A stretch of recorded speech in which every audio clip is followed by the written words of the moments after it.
Hi, it's Kylie Coo. Thanks for joining me in my studio today.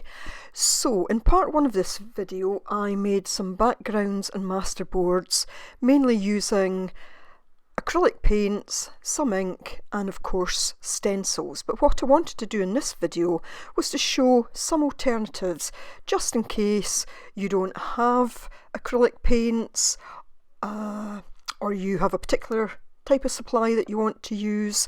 So I just thought I would show you some alternatives. So I've got two pieces of A4 paper here. I just cut my A3 down into half. I'm wetting it all over, and this is for those of you that might want to work with watercolour paints. You'll get a completely different effect here, but you know, it's still a background, it's still a masterboard, and this may be your choice of paints to use. You may not have craft paints or acrylics, you know, you may prefer to work with watercolours. So I just want to show you that there are things you can do with these paints as well. So I sprayed water across the two sheets of my A4 mixed media paper. You could use watercolour paper with this as well, any paper at all really. And all I'm doing is just mixing my colours onto here, using a bit of water on the brush from time to time just to get it going in the actual palette, and just getting some colour down, getting a good colour all across this. And this particular technique I've used before, and it works, I think, really quite well to give an interesting background.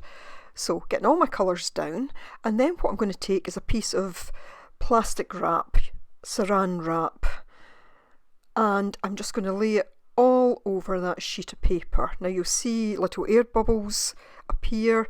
We want that, we don't want it all smooth. We want nice lines in it. Now I'm working on top of that will squish that down a bit, but that's okay. I didn't want to move it off to the side. Best sometimes to leave that overnight, but we'll still get a good effect in a short space of time. So I'm just taking a second sheet now, and all I'm doing here is again just using some different colours to get some interest down as a first layer of paint. I'm going to give that a bit of a dry. I'm not drying it out fully, but I'm giving it a bit of a dry at this stage. So it's still quite damp, but what you can start to do is just take something like a tissue or an old rag. I sprayed water through the stencil there, and I'm just going to start to lift it out. Now what this does is to reactivate the paint, and you can lift it out with something like a paper towel. It's very subtle, you'll see it in just a second in a bit more detail, and you can see that very subtle effect, and when that dries that will be quite nice. But just doing it in another bit there, just showing you again how that can be done. But what I'm also going to do in a moment is to actually use watercolour paint through the stencil. Now I was doing this, I've obviously got it on its speed, but I was working quite quickly anyway because I just wanted to kind of get this done. So here I am going over the stencil. My brush is slipping underneath it a bit, so that's okay because it's going to give a nice kind of painterly effect to this. Using a couple of different colours, it does take longer than just simply sponging on acrylic paint, but actually I think this gives a really nice watercolour effect. And I'm not doing these pages today through to the kind of final stage. I'm really just wanting to show you how, if you experiment with things.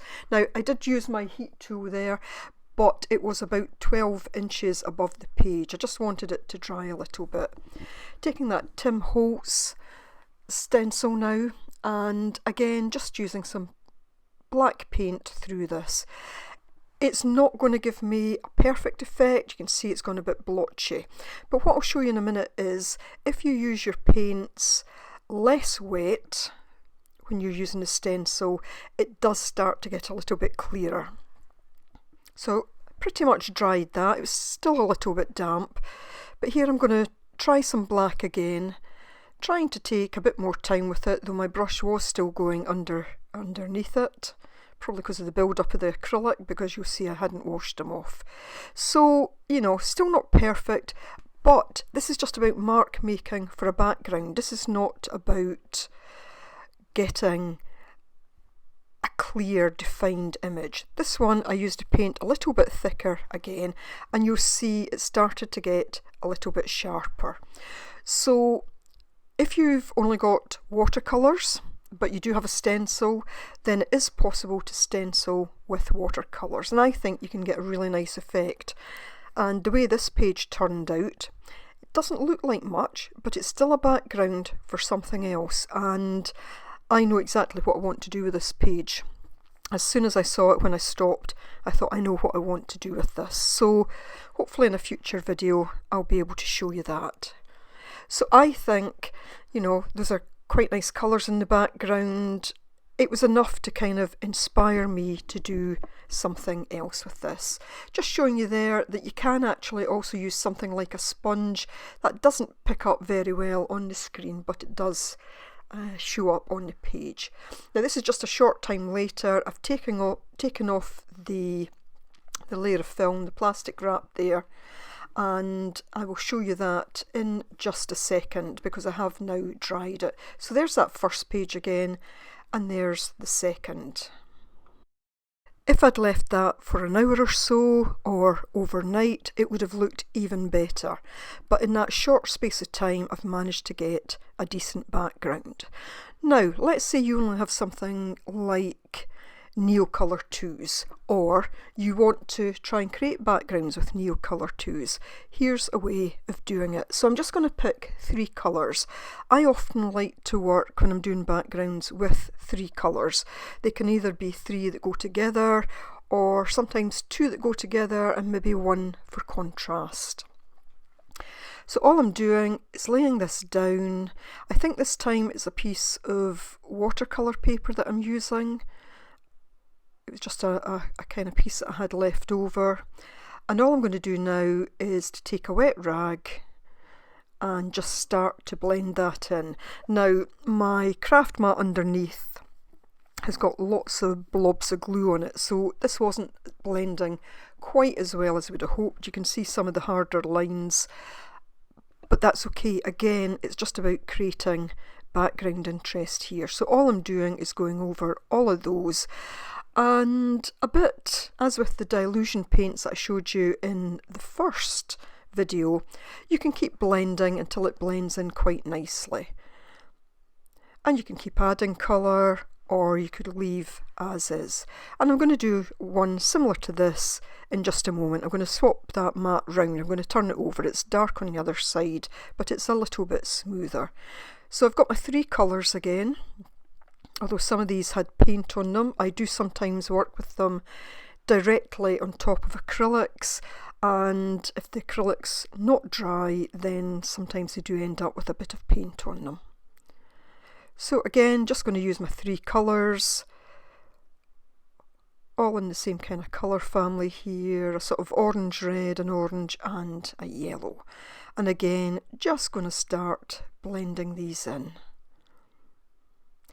This one's blending in a bit better because, as I say, it's not all bumpy on the mat underneath. And again, you could just keep blending and blending, or adding more colour, getting depth into it.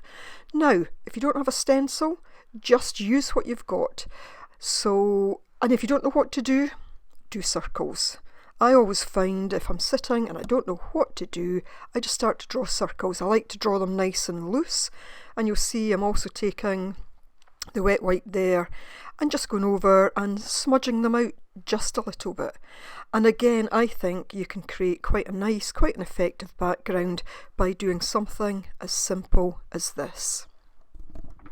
And of course you could do this with any water soluble product, and I'll be using another one in just a moment.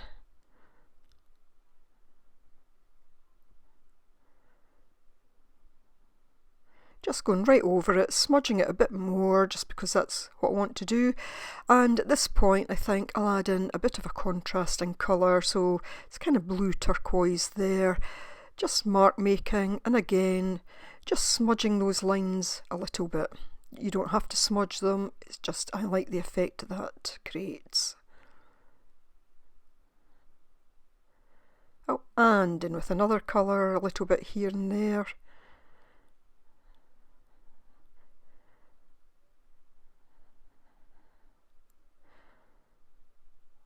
And when it comes to it, you know, I hope to be showing how I'll use all these different Masterboards.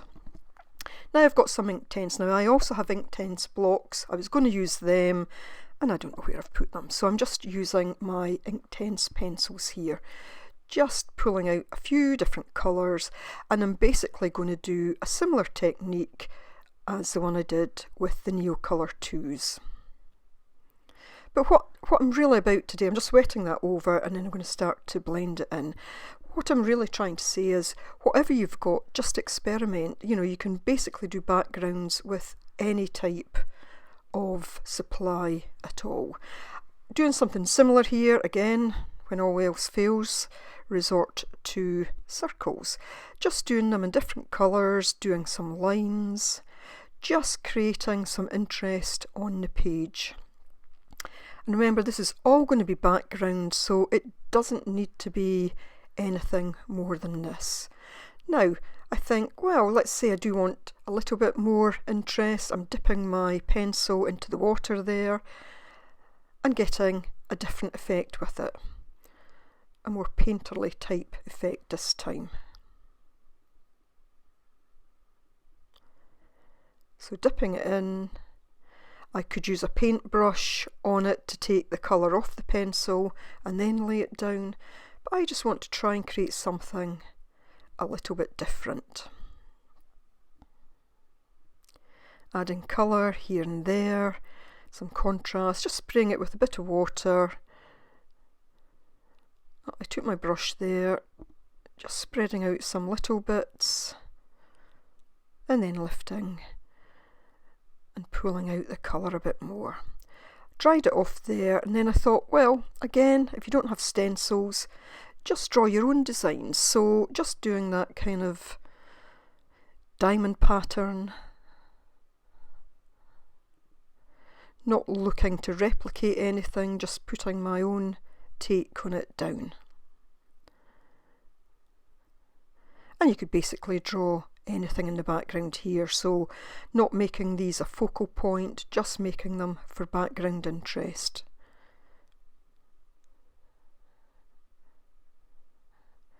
Like I say, I didn't take any of these through to be even a completed background, but sufficient there, just to let you see the way you could go. Drawing here some very basic flowers, you know, thinking about the flower stencil, again not trying to replicate it, just trying to show that you could just quickly put some flowers down for interest as the background. Just different sizes, a little bit of colour, and what we'll do in a moment is I'll actually blend these out a little bit.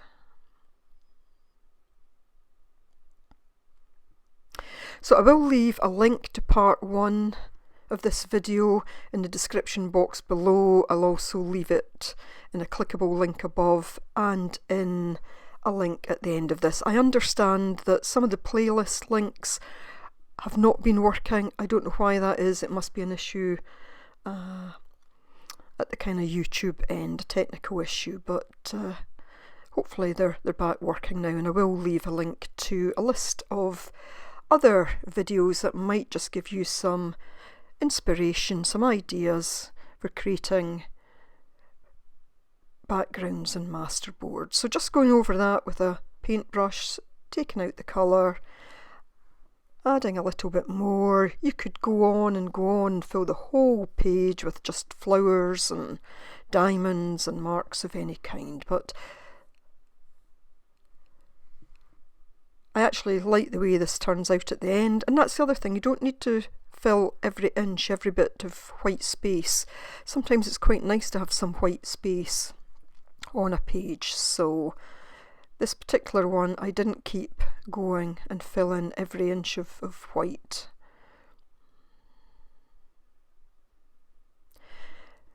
So quite quick, quite scribbly, but I actually quite like it. So just a very quick look through them, and you know, as always, I hope this does give you just a little bit of an idea, and if you don't have a wide range of supplies, that's maybe not your thing to have a lot of supplies, or you're maybe just starting out, that hopefully just gives you an idea of how to experiment and see where you get to. So thanks very much, take care everybody, bye for now.